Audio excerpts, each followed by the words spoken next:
kasvanut vitumoiset viikset naamaan. Niin on mullakin.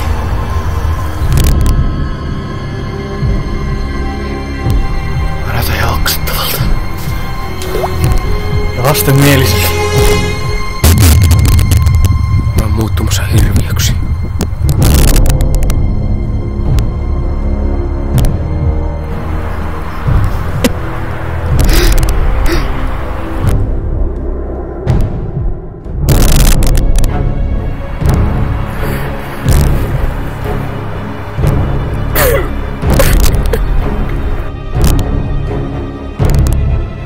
Onko mun pakko pukeutua tämmöiseksi pedaaripapaksi, vaikka mut tunnistetaan?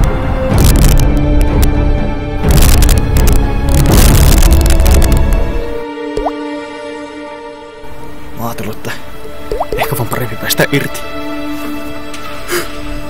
Päästäkö mäkin parempaa paikkaa tästä kaikesta? Sä et voi nyt luovuttaa. Sä et oo yksin tähän asian kanssa. Miksi mä voin päästä eroon näistä vitun viiksistä? Tiedätkö, Ville? Mä oon miettinyt, että mitäs me vaan leikattaan nää pois?